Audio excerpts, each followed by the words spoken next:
Top 7, des monstres iconiques de Yu-Gi-Oh! Qui auraient dû avoir une QCR. Numéro 7, le renoncé. C'est l'un des monstres les plus iconiques de la première génération de Yu-Gi-Oh! Et il n'a même pas eu de QCR. C'est honteux. Et ne venez pas me parler du renoncé Anima. Oui, il est en QCR, mais rien ne vaudra jamais le OG. Alors qu'à côté, on a eu 50 QCR différentes de la magicienne des ténèbres. Tout le monde sait que les fans de Yu-Gi-Oh! Préfèrent les monstres avant les meufs. Sinon, on jouerait à Weiss Schwartz.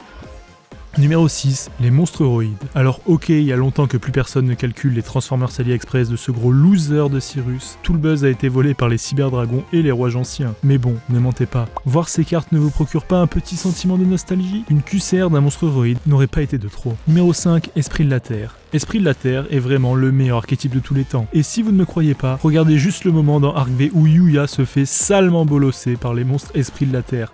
Preuve que c'est le GOAT archétype. En attendant, on ne sait toujours pas pourquoi on n'a jamais eu de Kappa Kapu ou d'Acela Picsou en QCR. Alors que c'est des monstres trop stylés. Vraiment, la vie est injuste.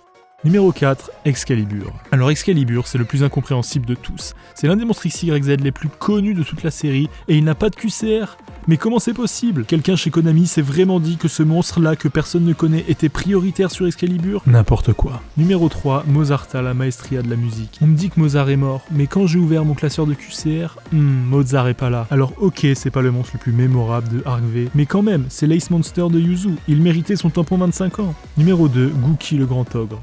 Alors Gookie, c'est le monstre phare d'Onizuka dans V-Reigns. Mais bon, faut croire que décidément, Konami n'aime pas les Ace Monsters. La conclusion, c'est qu'avoir une jawline parfaite et pousser à la salle ne sert à rien. Les gens ne respecteront pas votre deck et préféreront celui du Giga Social. La vie est injuste. Et avant de te révéler le monstre numéro 1, n'hésite pas à t'abonner et à me dire en commentaire si tu veux une partie 2. Pour terminer, le monstre le plus iconique de tout le TCG Yu-Gi-Oh! Et je pèse mes mots. Celui-là, je ne comprends vraiment pas comment ils ont pu l'oublier. Numéro 1, Dotan.